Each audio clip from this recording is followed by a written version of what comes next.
Bose. Welcome to the Esports Trade Association Esports Connected podcast. It's great to have you. Thank you, Megan. I appreciate you having me. I'm loving the background. Can you tell me a little bit about it? Sure. So I'm located in Dallas, Texas, and so I was just kind of going through Google trying to find some nice images to show where I am, and have a nice kind of lighting setup as well. It's not too dark and gives you a nice view of the downtown Dallas. So It's a great city. yeah, I'm enjoying it so far. I've been here over 20 years now. Grew up in the area, went to high school in a suburb north of Dallas, and then went to school at UT Dallas. So, it's been home for a little while now.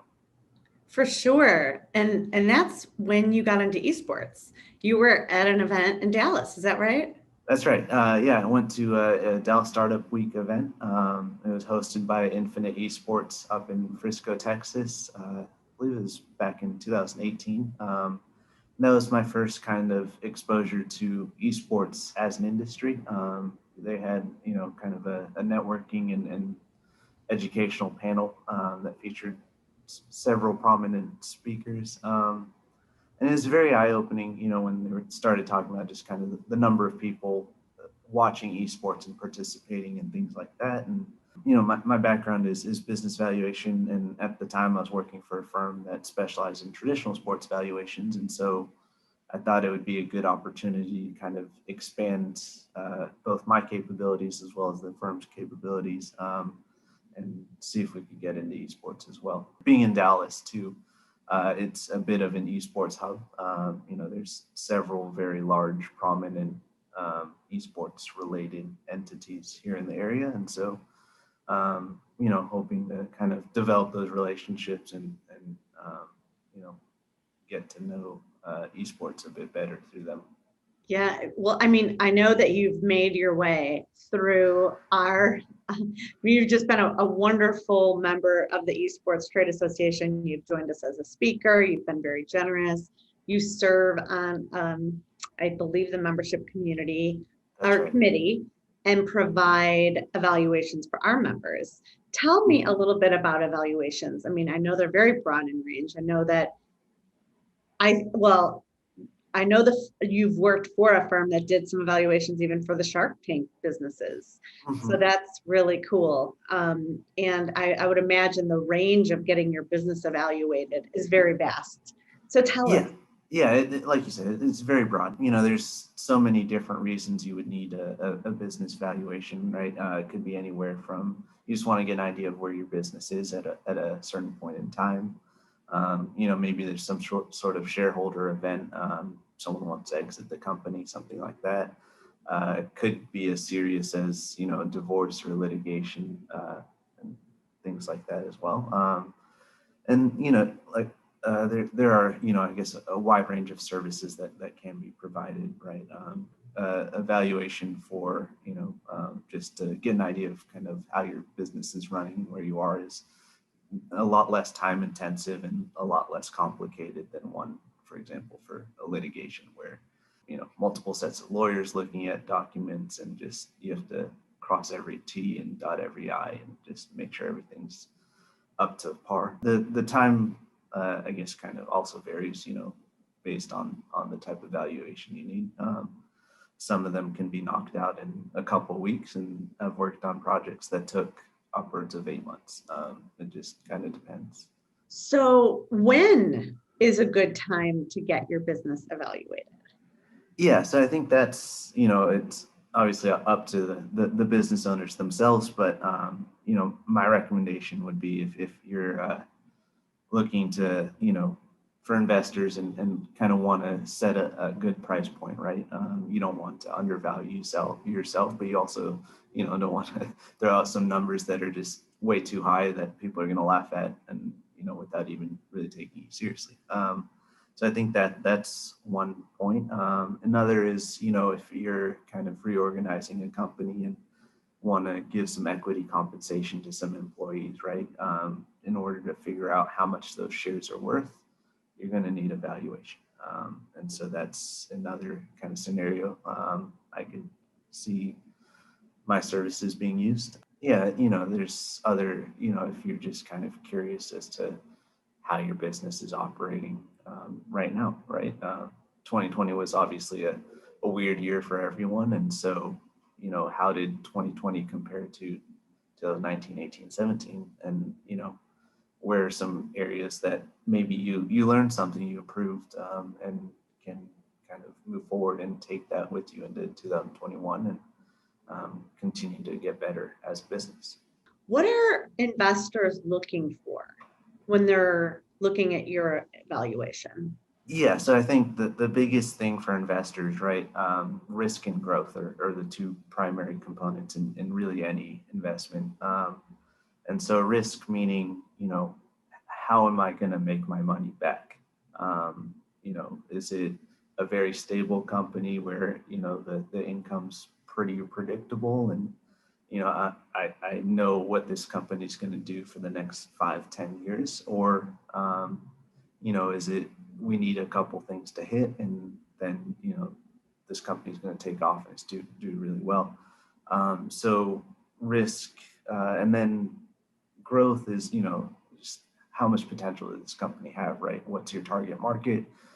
If it's a product, how many units can you sell in a given period? And what does that look like over the next few years? And how do you kind of expand and diversify your offerings as well? And going back to the risk standpoint too, there's the whole sources of revenue, right? And I think most investors prefer a recurring source of revenue of some sort. So could be, some sort of subscription model where you have a set number of customers or clients that are paying you monthly or quarterly, whatever it is, but it's a kind of predictable recurring revenue that kind of lowers your risk profile a little bit as from an investor standpoint. And then, there's the flip side to that with the high growth, you have one thing that just hits really well and you selling hundreds of thousands of units of it, but it's a one-time thing, right? And that's not as predictable depending on the investors and kind of what they're looking for. A little bit more hesitant maybe to look at those types of companies. So what are you seeing as far as your customers, clients? I know there's some people in the Esports Trade Association that are hiring you. What are you seeing as far as some esports trends? What's happening over in your world? Yeah, so I think the biggest thing I've noticed is just kind of an increased awareness in esports. Right, you're seeing so many large brands trying to get into it, and so how do we best do that? And I think a lot of companies are learning that you have to do it in kind of an authentic manner. And so what are some companies that can help us connect with the esports space in an authentic manner? And so merchandising and kind of apparel companies that are out there that are doing a great job and really knocking it out of the park, and I think are seeing a lot of interest in their products and their business, to be fair. And then there's just so many ways to kind of approach esports too, right? Like it's not just the games, it's the clothing, it's the stuff that participants consume, whether it's food, drink, whatever it might be. Then there's the whole kind of accessory market as well, right? Headphones, controllers, other accessories like that, and then platforms as well, right? There's so many different ways to become visible in esports and gaming. So what are some tools and platforms you're using there to get that kind of exposure? Yeah, this whole evaluation, when I first heard about what you did, I thought, why not have the Esports Trade Association get one? Tell me what the key points and the takeaways are of a business evaluation. Sure.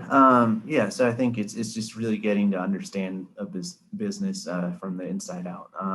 Typical business valuation, you're interviewing management, you're kind of getting an idea of the operations, and you're trying to kind of get the best picture you can as an analyst of the business.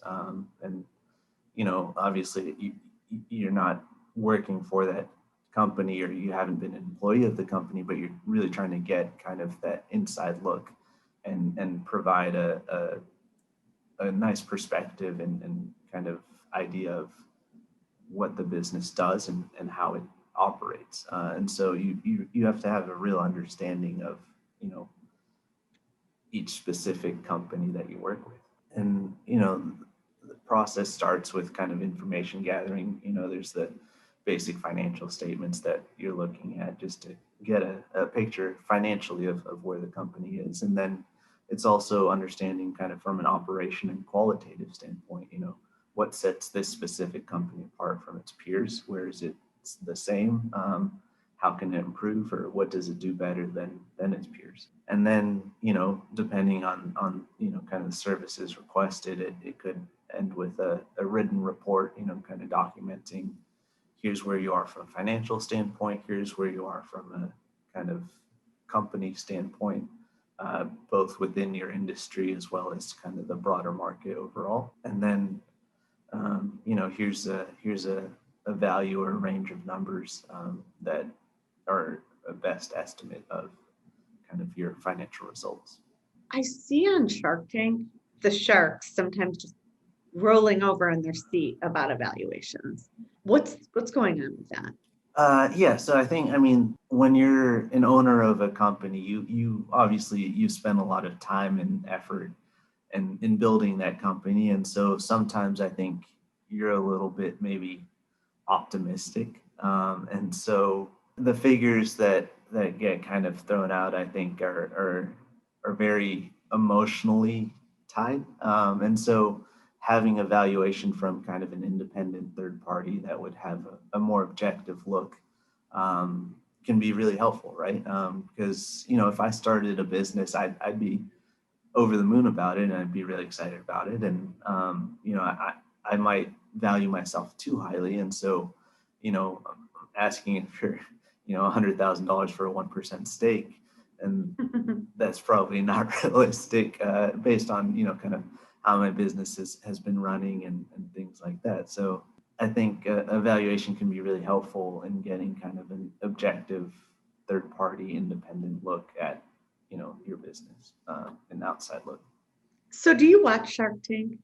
Occasionally. I haven't in a while. I think part of it is I can't remember which channel it's on. And I also haven't had cable in a while.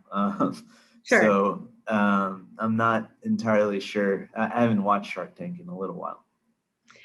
Okay, so one of the things I see sometimes is just all of them are like, where did you get this number? And it's so obviously so off because the sharks, when they all are on the same page, Sure. they know. Right. And you see that quite regularly. I can't imagine, going on to Shark Tank without hiring someone like you first.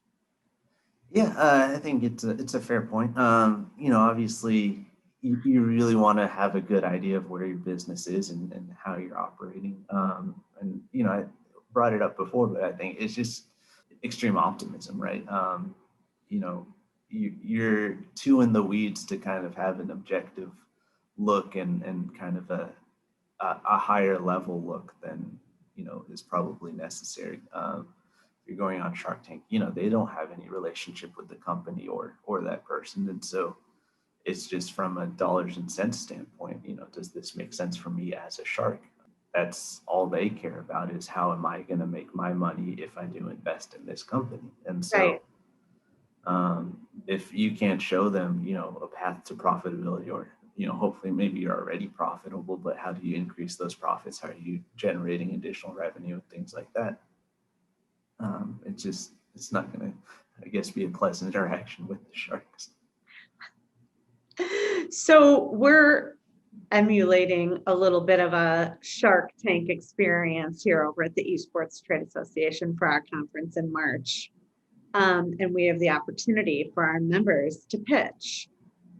Not only that, I think it's so important to have your 90-second pitch ready in your video. When we had our member coffee, I think you were there the other day, we had one member that has his pitch ready, and then he added it into his signature.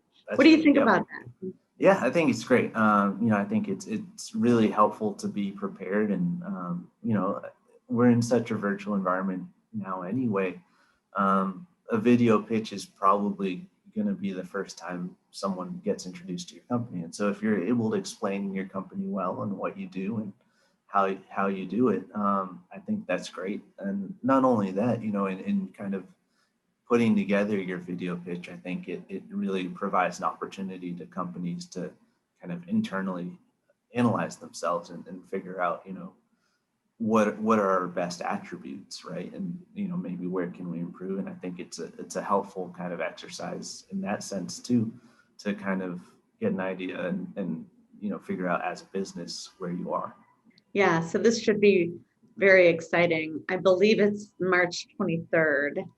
And you're probably providing evaluations for some of our members. Yeah. If not, I hope you are.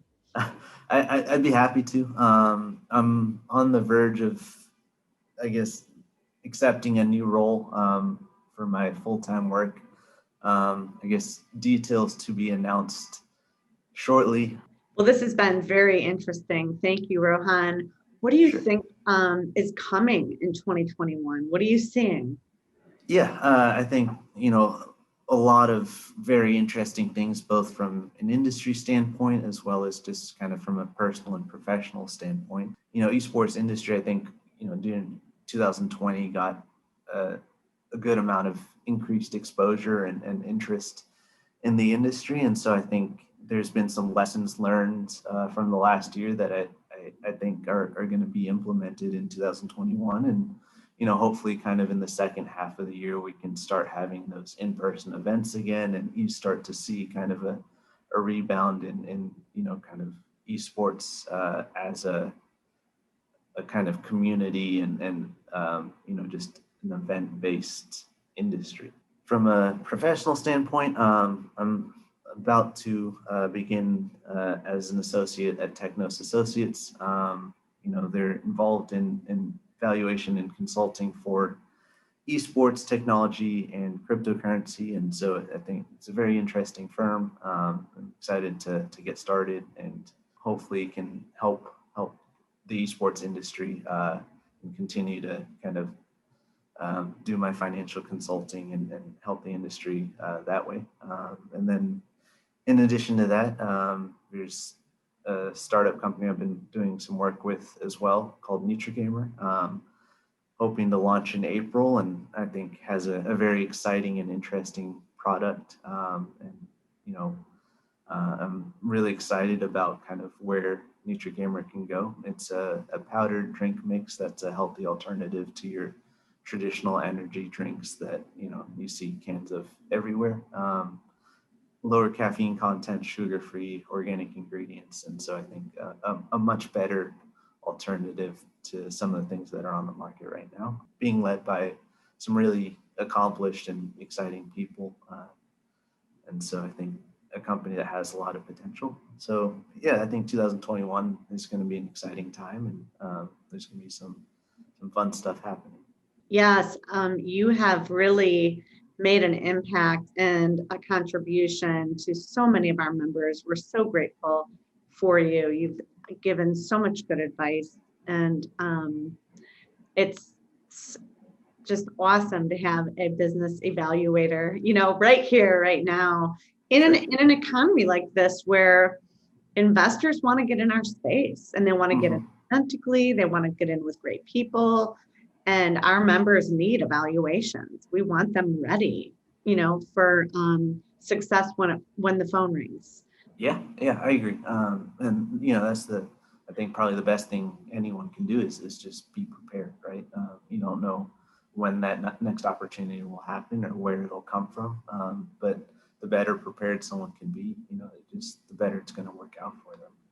Yeah, that's so interesting. So tell us a little bit about yourself. Sure. So grew up in the Dallas area, went to high school in Plano, Texas, and then went to college at the University of Texas at Dallas, which, if I'm not mistaken, has a very up and coming esports program. So that's exciting. Yes. And, always wanted to work in finance.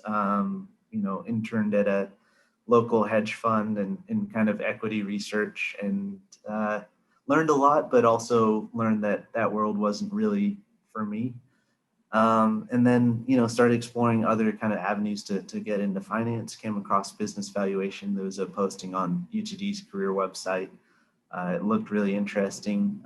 Went ahead, applied, got the job, and then since then have been involved in valuation since I graduated. I've worked for a handful of firms since then, and they've all been, good learning opportunities and, taken away different things from each one. My previous firm specialized in traditional sports valuations, right? So I've had the opportunity to value NFL, MLB, and NBA franchises. I'm a big sports nut, and so for me, that was extremely exciting, getting to get a peek behind the curtain and see how these teams operate, especially from a kind of financial standpoint. And, got to meet some obviously really interesting people as well. Not every day you can pick up the phone and talk to the CFO of an NFL team. So, that's always exciting. And then being here in Dallas, we touched on it previously, but went to a Dallas Startup Week event, got introduced to the esports industry.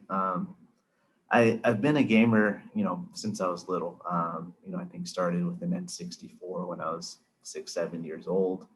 And then, kind of worked my way up from there, if you will.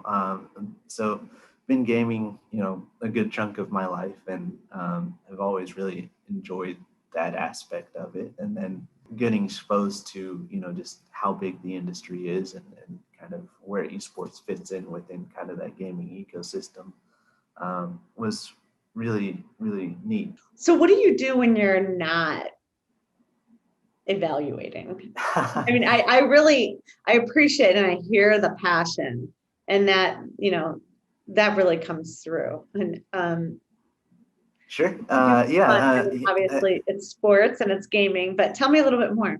Yeah. So I've been playing soccer since I was 5 years old, and so to the extent that I can, I still try to play on weekends. At one point, I had an indoor team that I was kind of coaching, managing, and playing for. But then, with the pandemic and everything, stuff got kind of shifted and rescheduled. Other than that, I've started getting into the sports trading card market a little bit. Being a sports nut, it's been really fascinating to me just to kind of track that industry and kind of see what's going on there. And so that's kind of, I'd call it more of a hobby than a side business. But I've been flipping sports cards in my free time. Other than that, just reading and watching sports. Dallas Stars are probably my favorite team to watch and observe and follow. And then, obviously, in the esports scene, you have Envy, you have Complexity here, you have Hector Rodriguez with his Call of Duty team here. And if I'm not mistaken, for the 2021 Call of Duty League season, there's going to be, I think, 4 teams in DFW, just due to internet reasons and things like that. So excited to see how that kind of plays out and see if I can maybe run into some of those people in the street or something. What are you seeing as some trends in esports? Yeah, I think, just an increased public awareness is the biggest thing for me, right? My sister will ask me about esports, and she's probably the least plugged in person, just not interested in sports at all. And it's not one of her interests. But, I think she's also here in Dallas. And so she's seeing, kind of increased marketing and an increased presence of the industry in the area. And so, I think that's one of my biggest things is, family members that don't really have any involvement or interest or background in the industry are generally aware of it. And then, I have I guess, kind of international background. My parents grew up, born and raised in India, and then, came here. I was born in the US. So talking to family members outside of the country about esports and kind of what that looks like on an international level. And that's been really interesting as well. Obviously my cousins and those family members are all kind of within my age range, and so have a better awareness of esports. But then, talking to their parents and my aunts, uncles, grandparents, or kind of the older generations, and them, asking questions about esports has really been, I think, kind of the most exciting thing. So I'm hearing that multi generations are asking you, Yeah. from multiple countries, Yeah. from your sister to your grandparents. What are you Yeah. telling them about esports? Yes, obviously you have to tailor the explanation a little Sure. bit, right? One person can work an iPad, and the other needs a little bit of help. But yeah, I think it's the simplest explanation I can come up with is, it's competitive gaming where, the participants are competing for money, and the team members or individuals might be compensated by an organization, or most likely are compensated by an organization as well. And then, there's extra kind of avenues that they have to earn money from sponsorships and kind of appearances and things like that as well. So, it's a very dynamic industry, and one that, it's not just some kid, sitting behind a screen playing video games, right? It's a lot more to that. There's a lot of kind of production that goes into it. There's a lot of training and practice, and just getting to know a specific game really well, and literally better than anyone else in the world. Helping them understand that esports athletes are just as involved in practicing just as much and training just as much as athletes from traditional sports. It's not just playing video games. There's a more kind of competitive aspect to it. So when you explained this to, say, your parents or your grandparents or your sister, was there any part of you that was explaining yourself when you were playing? And was there like that completion of this circle, perhaps? Yeah, I think maybe a little bit. I don't know that I was very aware of, I guess kind of the competitive scene, and the path to pro, if you will. When I was growing up, I'd heard of people maybe kind of testing video games and getting paid to play video games that way because, they were testing a product. I don't think I really heard of people, becoming professional gamers until probably, closer end of high school and early college time, was when I kind of became more aware of that possibility. And so I don't know that me explaining, to my parents and grandparents that the reason I played, Madden 10 hours a day was because I wanted to become a pro. Is more, I just really enjoyed it and like playing with my friends, and the social aspect of it, right? Just getting to hang out with your buddies for an extended period of time. Did you have limits on your play? Yeah, we definitely had screen time limits, and kept the consoles in a different room that was easily monitored by my parents and things like that. I don't know that there was like a hard time limit. It was more just parents at some point would say, all right, turn it off and let's go do something else. That's kind of how our household worked. So just your respectable balance. Yeah, that's right. I grew up in the time where parents would encourage you to get off the computer or get away from the screen and go outside for a little while. I don't know for sure, but I imagine that might be flipping a little bit these days, where the increased screen time isn't necessarily a bad thing, and just exposing yourself to different video games and learning and kind of practicing, isn't as frowned upon, I guess. There's an old saying, if there was a book that parents could read on how to raise a child and succeed, I think they all would. There's just, then there's, Yeah, there's so many different ways, right? Yeah, and there's so many different circumstances and things like that. Yeah, there's no one set recipe or kind of methodology that you can use. I think every situation's unique, and you just have to kind of do the best you can. I'm obviously extremely appreciative of my parents and the job they did. I'd like to think they did pretty well, and so yeah, it's definitely an interesting kind of learning experience, I'm sure. Well, it's really neat to bring your love for gaming and play Mhm. to business evaluations. Will you be focusing just in the esports industry, or do Uh, you work in any others? Yeah, so the company I'm going to is a little bit more broad than that. They do have a focus in esports and gaming, and that's one area they're really looking to build out, and hopefully I can be a big part of that. But there's other industries that they're focused on as well. For example, cryptocurrency and biotechnology are other areas of focus. It's a firm out of California. They kind of grew up in the startup world, and so very much focused on kind of high tech, high growth companies with a lot of potential and that are looking to hopefully IPO in the not too distant future. So it's a very interesting opportunity, and one that I think obviously esports and gaming will be a big part of. It's great to hear that you've joined Technos and all the support that you'll be providing our pitches March 22nd and 23rd. Technos has been a great sponsor, supporter, member, and having you part of the team is just awesome. Congratulations. We look forward to those pitches on March 22nd and 23rd. Thank you, Rohan Bose with Technos. Thank you.